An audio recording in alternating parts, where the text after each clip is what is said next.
निजी स्कूलों को पूरी फीस वसूलने की छूट प्रदान करने वाले सरकारी आदेश को हाईकोर्ट में चैलेंज करने की तैयारी। नागरिक उपभोक्ता मंच के सदस्यों ने बताया कि एक याचिका हाईकोर्ट में दायर की गई है। अभी कोरोना काल पूरी तरह से समाप्त नहीं हुआ है, लिहाजा पूरी फीस वसूली जाना उचित नहीं। अतिक्रमण के नाम पर शहर के अलग अलग स्थानों से हटाकर विस्थापित बस्तियों में बसाए गए 10,000 से ज्यादा परिवार परेशान हैं। ये आरोप लगाते हुए नागरिक उपभोक्ता मंच ने कहा कि नगर निगम को विस्थापित बस्तियों में जो मूलभूत सुविधाएं मुहैया करानी थी वो नहीं करा पा रही, इसलिए गरीब परेशान हैं। कोरोना के नए वेरिएंट ओमिक्रॉन और कोविड की तीसरी लहर की दहशत लोगों में साफ नजर आने लगी है। आम लोगों में इस नए वेरिएंट को लेकर कई तरह की भ्रांतियां और तो और लोग संक्रमण न फैले इसे लेकर भी चिंतित हैं। आम नागरिकों का कहना है कि इस नए वेरिएंट के फैलाव को रोकने, जागरूकता लाने का कार्य किया जाना चाहिए। विगत कुछ माह पूर्व रद्दी चौकी क्षेत्र में होर्डिंग का कार्य कर रहे एक युवक की नीचे गिरने से मौत हो गई थी। लगभग 4 माह पहले हुई इस घटना को लेकर पुलिस द्वारा की गई जांच से मृतक के परिजनों में असंतोष है। परिजनों ने एसपी कार्यालय की जन सुनवाई में पहुंचकर अधिकारियों से मुलाकात की और घटना की निष्पक्ष जांच करने की मांग की। शहर में बन पड़े रैन बसेरा दुरुस्त किए जाएं और चौराहे चौराहे गरीबों के लिए अलाव लगाए जाएं। ये मांग शिव सैनिकों ने नगर निगम प्रशासन से की है। शिव सैनिकों का कहना है कि ठंड का प्रकोप बढ़ता जा रहा है, लेकिन निगम प्रशासन का ध्यान जरूरी व्यवस्थाओं की तरफ नहीं है। यातायात विभाग और ITFSL ने विजयनगर क्षेत्र में रहने वाली युवती को उसके चोरी हुए दोपहिया वाहन का ई-चालान भेजा है। युवती की माने तो 1 साल पहले उसकी एक्सिस गाड़ी चोरी हो गई थी, जिसकी FIR विजयनगर थाने में दर्ज कराई गई थी, लेकिन अब तक पुलिस वाहन और वाहन चोर का पता नहीं लगा सकी। 1 माह पूर्व ई-चालान मिलने के बाद वो लगातार थाने और ITFSL कार्यालय के चक्कर काट रही है, लेकिन कोई सुनवाई नहीं हो रही। Home science college road Aditya अस्पताल के ऑपरेशन थिएटर में देर रात शॉर्ट सर्किट से आग लग गई। शॉर्ट सर्किट OT टेबल की केबल में हुआ। इस घटना से अस्पताल में अफरा तफरी मच गई। घटना की जानकारी मिलते ही दमकल कर्मी 3 दमकल वाहनों सहित मौके पर पहुंच गए थे। हालांकि दमकल कर्मियों के पहुंचने से पहले ही अस्पताल के स्टाफ ने आग बुझा दी थी। तिलवारा के परासिया झिरी गांव में वृद्ध किसान की हत्या कर उसकी गर्दन काटकर अपने साथ ले जाने वाले अज्ञात आरोपियों का अब तक पता नहीं चल सका है। पुलिस गांव और घटना स्थल के आसपास मृतक का सिर तलाशने और हत्यारों का पता लगाने में जुटी रही, लेकिन अब तक कोई सफलता नहीं मिली। बरगी के सगड़ा ग्राम में एक खेत की मेड़ पर नर कंकाल मिलने से सनसनी फैल गई। घटना की खबर लगते ही पुलिस मौके पर पहुंची और कंकाल को पोस्टमार्टम के लिए भेजने के बाद मामले में मर्ग कायम किया है।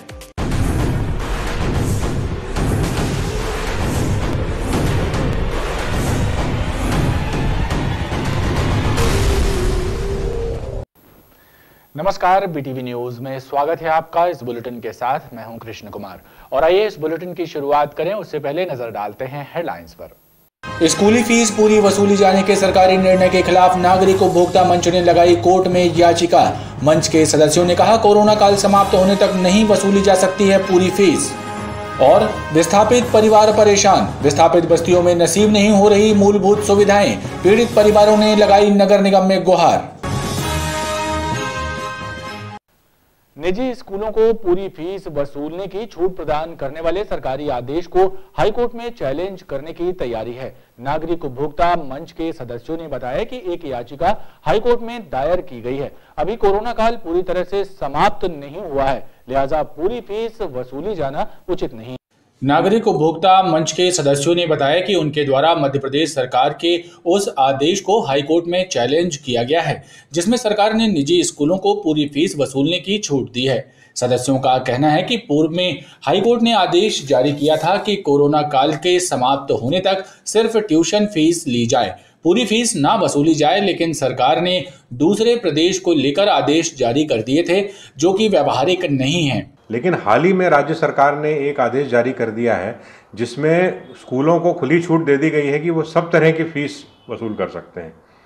उसका रिजल्ट ये हुआ है, उन्होंने उसमें ये कहा है कि माननीय उच्चतम न्यायालय ने एक आदेश राजस्थान स्टेट के संबंध में सरकार को दिया है कि वो सब प्रकार की फीस ले सकते हैं, लेकिन वो राजस्थान के संबंध में फैसला है उच्चतम न्यायालय का, वो मध्य प्रदेश में लागू नहीं हो सकता। तो ये जो ऑर्डर राज्य सरकार ने अभी जारी किया है, जिसके कारण जो स्कूल मात्र 2,000 रुपये ट्यूशन फीस अभी ले रहे थे, अब 7-7, 8-8 हज़ार रुपये की फीस वसूलने का दबाव अभिभावकों पर बनाया जा रहा है। तो ये टोटली गलत है। और एक तरह से कोरोना काल अभी ख़त्म भी नहीं हुआ। एक तरफ तो आप ऑप्शन दे रहे हैं कि बच्चों के पेरेंट्स की परमिशन आप मांग रहे हैं कि स्कूल आने के लिए उनको परमिट करें। अगर आपको लगता है कि कोरोना का काल खत्म हो गया है तो आप ऑनलाइन क्लासेस भी बंद कर दीजिए, रेगुलर स्कूल शुरू होने दीजिए, तब तो वाजिब बात बनती है कि आप पूरी तरह की फीस वसूलें। लेकिन ऐसा कुछ भी नहीं हुआ है और आनन फानन में आदेश जारी हुआ है। इसको हमने माननीय उच्च न्यायालय में चैलेंज किया है और उम्मीद है कि एक आध दिन में इसके बारे में सुनवाई होगी और हम उम्मीद करते हैं हमारी गुहार को माननीय उच्च न्यायालय ध्यान देगा और जल्दी से जल्दी सरकार को एक आदेश देगा कि वो अपना ये जो आदेश अभी किया है संपूर्ण प्रकार की फीस वसूलने का, उसको वो रद्द करें। देखना बाकी है कि इस मामले में हाई कोर्ट द्वारा क्या निर्णय दिया जाता है, खासकर ऐसे समय में जब कोरोना की तीसरी लहर की आशंका को लेकर अलर्ट जारी किया गया। अतिक्रमण के नाम पर शहर के अलग अलग स्थानों से हटाकर विस्थापित बस्तियों में बसाए गए 10,000 से ज्यादा परिवार परेशान हैं। यह आरोप लगाते हुए नागरिक उपभोक्ता मंच ने कहा कि नगर निगम को विस्थापित बस्तियों में जो मूलभूत सुविधाएं मुहैया करानी थी वो नहीं करा पा रही है, इसलिए गरीब परेशान हैं। नागरिक उपभोक्ता मंच के सदस्यों ने एक शिकायत पत्र नगर निगम के अपर आयुक्त महेश कुमार कोरी एवं उपायुक्त अंजू सिंह को सौंपा है, जिसमें शिकायत की गई है कि विस्थापित बस्तियों में निवास कर रहे हजारों परिवार परेशान हैं और मूलभूत सुविधाओं के लिए तरस रहे हैं। 10 वर्ष पूर्व 5 बस्तियों में स्थापित किया गया था विस्थापितों को लगभग 10,000 की संख्या में। स्थिति ये है कि 10 साल बाद वहाँ तो ना आवासों की किस्त पहुँच पा रही लोगों की, ना ही वहाँ नालियाँ हैं, ना सड़क है, ना स्ट्रीट लाइट है, ना पुलिस चौकी तो दूर की बात है, सामुदायिक भवन नहीं है, चिकित्सा की कोई व्यवस्था नहीं है। कुल मिलाकर अगर कोई वहाँ बारिश के दिन में जाए तो ऐसा लगेगा जैसे किसी जंगल में आके रह रहा है। मैं ये कहना चाहूँगा, आपको बताना चाहूँगा कि आज यहाँ पर ज्ञापन दिया गया विस्थापितों के माध्यम से, उपभोक्ता मंच के सहयोग से। हमको अधिकारियों ने ये सांत्वना दी है कि हम वहाँ पर एक कैंप लगाएंगे और जितनी भी समस्याएं हैं सभी विभाग को लेकर आएंगे और उसका वहाँ पर शॉर्ट आउट करेंगे। विस्थापितों ने कहा कि हटाते समय जो वादे किए गए थे झूठे साबित हो रहे हैं, जीना दूभर हो रहा है। हमारा तो ये कोई पैसा नहीं आया है, हमारा मकान तो ऐसे ही डारे टपरिया बना के बिल्कुल पूरा गीला धरा है और हमारी एक किस्त भी नहीं आई। हमने 3 दार है फार्म जमा करी, भावना मैडम के दे, एक सर के और दे और उस बारे में भी एक मैडम के दे के आए, अंजलि मैडम के। कुछ नहीं होता, न सर्वे हो रहा है न कुछ हो रहा है। तो हमें आज 11 साल हो रहा है मकान टूटे। हमारे बाल सागर में सब अपनी सुविधा से रहते, तब ऐसे कीचड़ में डर बारे नहीं आते जैसे डरे हैं। चुनाव का टाइम रहता तो वोट लिस्ट में नाम आ जाता है, लेकिन ना ही राशन दुकान में नाम आता है, ना आवास योजना वाले जो ये मकान वाले फॉर्म भरे गए उसमें भी लिस्ट में हम लोग का नाम ही नहीं आता। हम लोग बहुत परेशान है सर। वहाँ हमारा मकान कच्चा है, बच्चे हैं छोटे छोटे, अब बरसात में हम लोग को बहुत ही दिक्कत हो रही है। पट्टा भी नहीं मिल रहा है सर। हमने बहुत कोशिश करते लेकिन कोई सुनाई नहीं होती हमारी।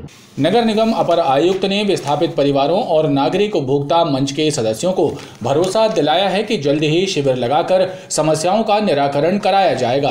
प्रधानमंत्री आवास योजना की उनको किस्तें नहीं प्राप्त हो रही हैं और उनके द्वारा बताया गया कि उनके क्षेत्र में नाली नहीं है, रोड नहीं है, बिजली नहीं है। इन सभी समस्याओं को लेकर उन्होंने ज्ञापन दिया है और नगर निगम के द्वारा ये उन्हें आश्वासन दिया है कि दिसंबर के फर्स्ट या सेकेंड वीक में, जैसा आयुक्त महोदय से निर्देश प्राप्त होते हैं, उस हिसाब से वहाँ एक कैंप का हम आयोजन करेंगे जहाँ इन सभी विभाग के अधिकारी रहेंगे, रोड के, पानी के, बिजली के सारे विभाग के अधिकारी रहेंगे। तो एक ही स्थान पे उनकी सभी समस्या का निराकरण हो जाएगा।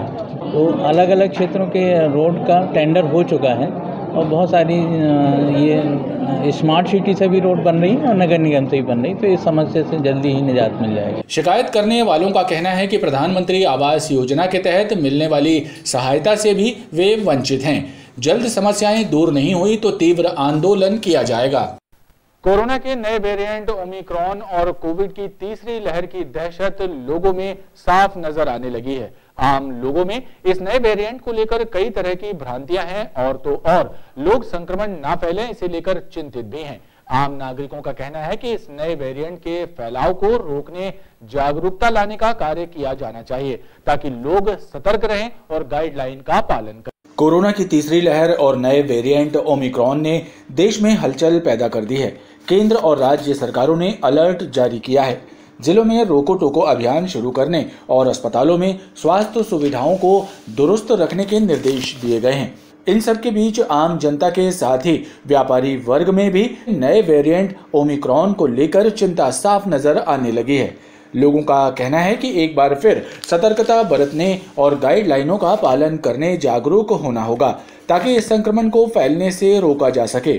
व्यापारी हूँ और मैं देख रहा हूँ पिछले 2 साल से जो कोरोना का जो अभी आया हुआ है तो 2 साल से व्यापार बिल्कुल ठप्प पड़ा हुआ, कहीं से कोई व्यापारी वर्ग को कोई सहायता नहीं मिल रही है। और अब ये तीसरी लहर जो आ रही, नया वेरिएंट आ गया है कोमिकल करके, उससे क्या बहुत ही ज़्यादा भय है लोगों को।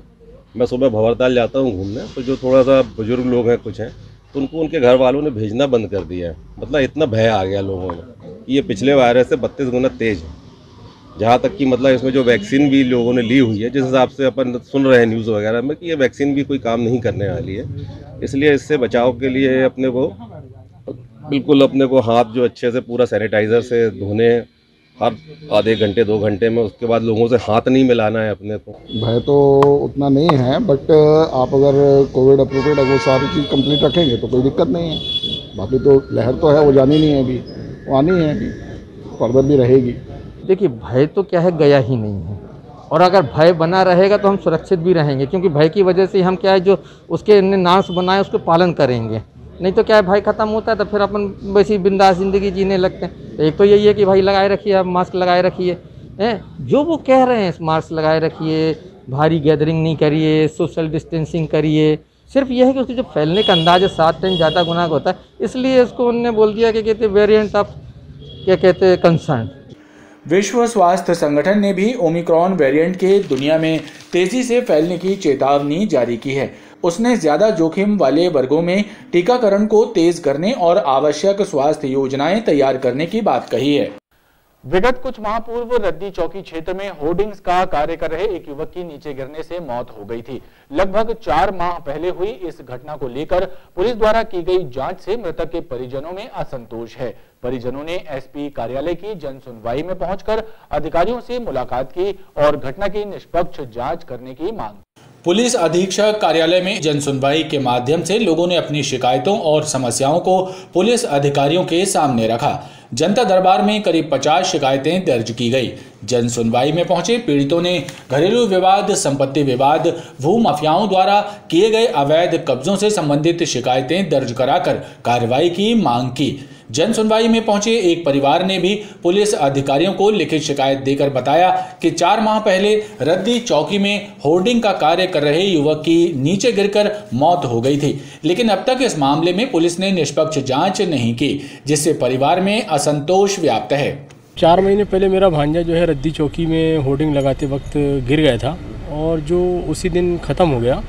उसके बाद से जो है उसी दिन से हम लोग पुलिस के और थाने के चक्कर लगा रहे हैं और कोई भी कार्रवाई नहीं हो रही है। मतलब 9वें महीने 8वें महीने में यह हादसा हुआ, 9वें महीने में एक बार यहाँ पे आके कंप्लेन की, 10वें महीने में कंप्लेन की, अभी 11वें महीने में दोबारा हम लोग ये कंप्लेन करने आए हैं। और जो पुलिस एसआई भरत पटेल है, जिसके हाथ में गोहलपुर थाने के अंतर्गत ये केस आया है, वो उल्टा हम लोगों को ये बोलता है कि केस वापस ले लो, नहीं तो तुम्हारे ऊपर उल्टा केस करवा देंगे। और दोनों राजनीतिक पार्टियां, चाहे वो भाजपा की हो चाहे वो कांग्रेस की हो, उनके ऑफिस से बाकायदा हम लोगों के पास फ़ोन आ रहे हैं कि आप लोग ऑफिस में आके केस वापस लो, तुमको सरकारी मुआवजा दिलवाएंगे।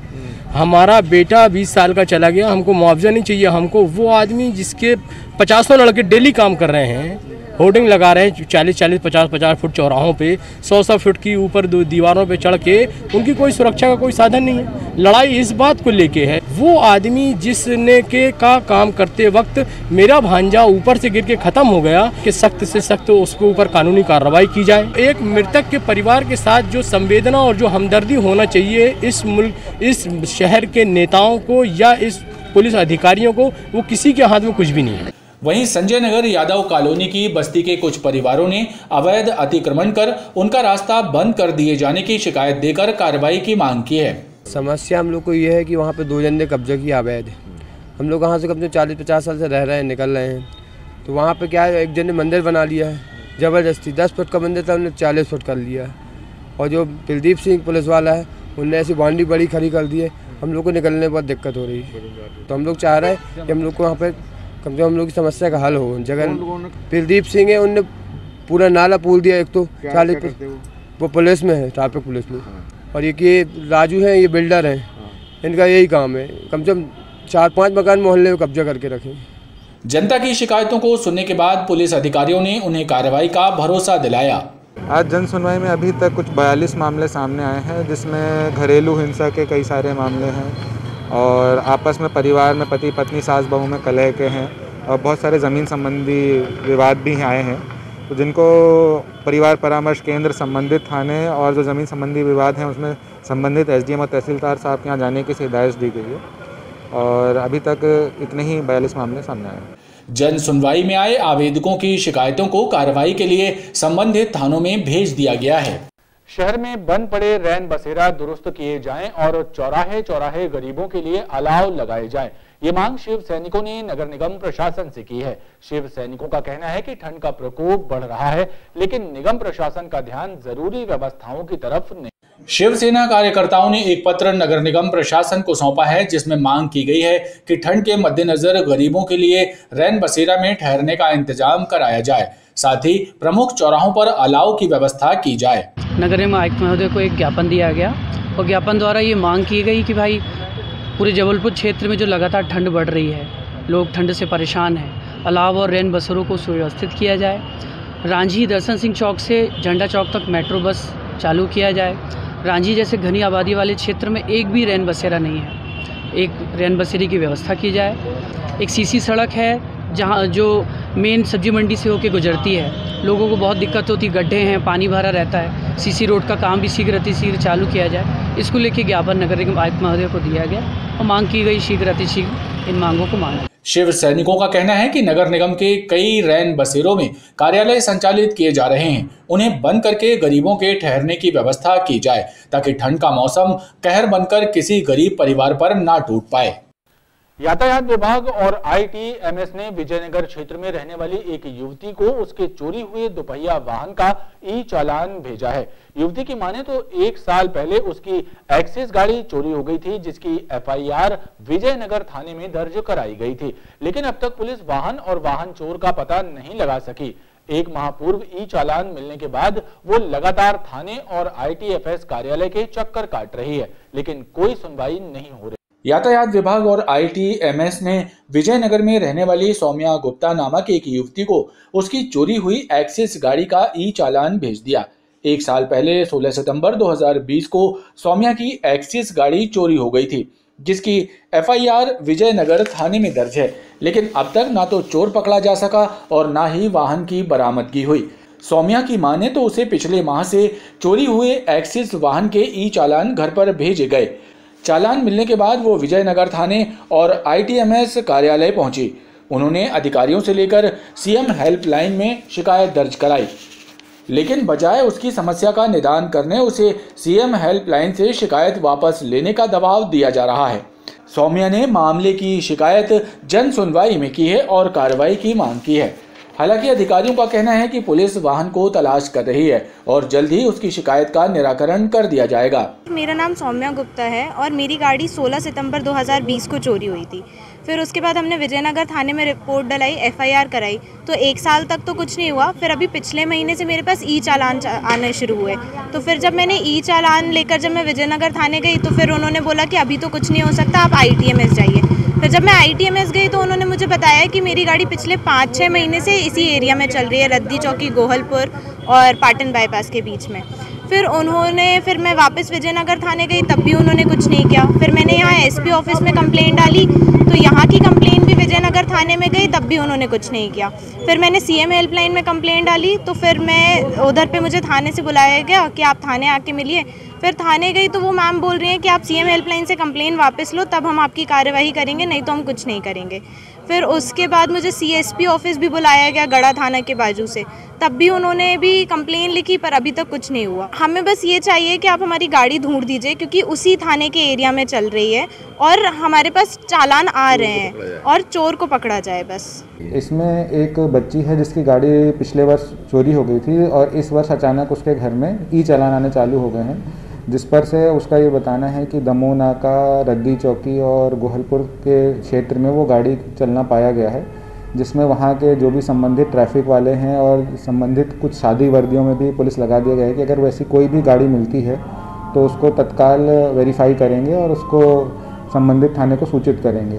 इसके लिए जो ITMS जो है वहाँ से भी फुटेज प्राप्त किए गए हैं, मगर वो फुटेज क्योंकि जो भी चालक हैं उसमें मास्क लगाए हुए हैं और एक महिला हैं जो पीछे बुर्का पहने हुए हैं, तो वो क्लियर नहीं हो पा रही हैं। जैसे इस पर कार्रवाई होगी सभी को बता दिया गया है, तत्काल इसको पकड़ के उनको सुपुर्द करवाया जाएगा। इसमें एक ये भी चीज़ सामने हो सकती है कि हो सकता है कोई गाड़ी को गलत नंबर से चला रहा हो या वो गाड़ी कहीं और हो, तो ये विवेचना का विषय है। इसमें जैसे ही त्वरित कार्रवाई होगी वो उनको करके और उनकी गाड़ी की जो भी जानकारी प्राप्त होगी, जो उसका ई चालान आ रहा है, उस कारण का निराकरण किया जाएगा। हालांकि पुलिस ने इस मामले में ITMS कार्यालय से वीडियो फुटेज लेकर वाहन चला रहे व्यक्ति की पहचान करने के प्रयास किए हैं, लेकिन अब तक पुलिस को व्यक्ति की पहचान कर पाने में सफलता नहीं मिल सकी है। Home science college road Aditya hospital के ऑपरेशन थिएटर में देर रात शॉर्ट सर्किट से आग लग गई। शॉर्ट सर्किट OT टेबल की केबल में हुआ। इस घटना से अस्पताल में अफरा तफरी मच गई। घटना की जानकारी मिलते ही दमकल कर्मी 3 दमकल वाहनों सहित मौके पर पहुंच गए थे। हालांकि दमकल कर्मियों के पहुंचने से पहले ही अस्पताल के स्टाफ ने आग बुझा दी। सोमवार की देर रात आदित्य अस्पताल में उस वक्त हड़कंप मच गया जब शॉर्ट सर्किट की वजह से ऑपरेशन थिएटर में रखे OT टेबल में आग लग गई। इस अग्नि हादसे में OT टेबल को नुकसान पहुंचा है। घटना के समय अस्पताल में मरीज भी मौजूद थे, जिसे देखते हुए सुरक्षा की दृष्टि से पुलिस बल भी अस्पताल पहुंच गया था। आग बुझाने के बाद अस्पताल स्टाफ और मरीजों ने राहत की सांस ली। हादसे की जानकारी लगने के बाद दमकल के 3 वाहन और दमकल कर्मी मौके पर पहुंच गए थे। अचानक वो शॉर्ट सर्किट हुई OT टेबल में, जिसके कारण से आग लगी और आग लगने के बाद सायरन जैसे बजा तो उसे पूरा स्टाफ मिल करके कंट्रोल कर लिया उस चीज़ को।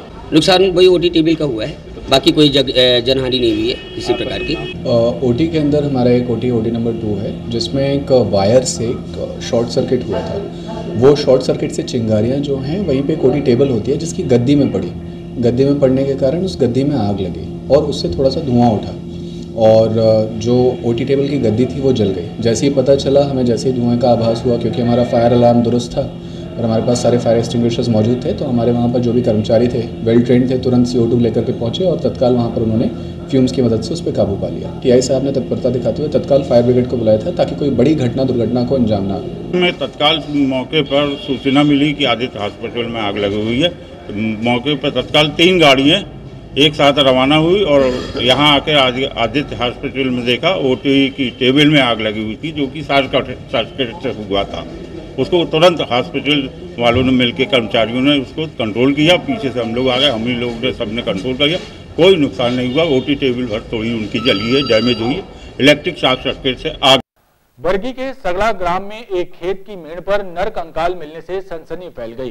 घटना की खबर लगते ही पुलिस मौके पर पहुंची और कंकाल को पोस्टमार्टम के लिए भेजने के बाद मामले में मर्ग कायम किया है। पुलिस ने मृतक की शनाख्त गुमशुदा ओंकार उर्फ भूरा पटेल के रूप में की है। बरगी नगर चौकी पुलिस के मुताबिक भूरा उर्फ ओंकार की गुमशुदगी की रिपोर्ट उसके परिवार द्वारा बरगी थाने में दर्ज कराई गई थी। विगत 2.5 माह पहले ओंकार उर्फ भूरा पटेल घर से निकला था। पुलिस ने FSL परीक्षण के बाद कंकाल को पोस्टमार्टम के लिए भेज दिया है। पुलिस का कहना है कि पोस्टमार्टम रिपोर्ट के बाद उसकी मौत का स्पष्ट कारण सामने आएगा। पुलिस कंकाल का ही DNA परीक्षण कराने की तैयारी भी कर रही है। आज ये लगभग सुबह 11 बजे 11:30 के लगभग हमें फ़ोन आया था ग्राम सगड़ा के कोटवार का। इसने बताया कि बोले सर एक यहाँ पे कंकाल मिला हुआ है, ये नन्नी पटेल के खेत के बाजू से मेड़ है, ये आप देख सकते हैं।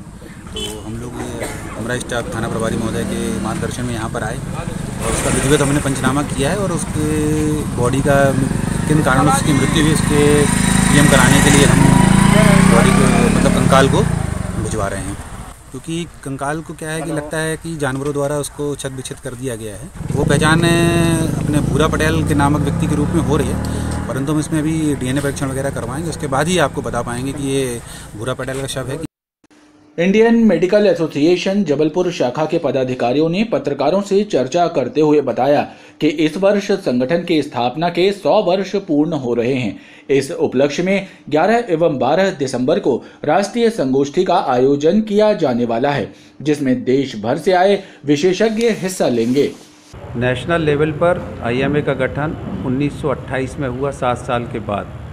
चूँकि जबलपुर के लिए गौरव की बात है, 100 वर्ष पूर्ण हो रहे हैं, इसलिए एक ऐसी कॉन्फ्रेंस जिसमें कि सभी फैकल्टीज़ के डॉक्टर्स नई नई विधाओं पर, नए नए शोध पर चर्चा करें और जब आपस में भी पता चले कि कितने तरह के नए नए इलाज जबलपुर में हो रहे हैं, जिनके लिए हमको बाहर की तरफ कई समाज में कई लोगों को देखना पड़ता है। वो सारी सुविधाएं जबलपुर में है, एक दूसरे को पता चले, समाज में भी ये संदेश जाए, इसलिए कॉन्फ्रेंस का आयोजन किया जा रहा है। IMA के सदस्यों ने बताया कि इस नेशनल कॉन्फ्रेंस में होने वाली व्याख्यान माला का लाभ जनता को मिलेगा। इससे जो आपस में विचार विमर्श होगा, जो न्यूनतम विधाएं हैं उसके बारे में जानकारी हम लोग आपस में आदान प्रदान करेंगे, जानकारी के बारे में, इंफ्रास्ट्रक्चर के बारे में, इंस्ट्रूमेंट्स के बारे में।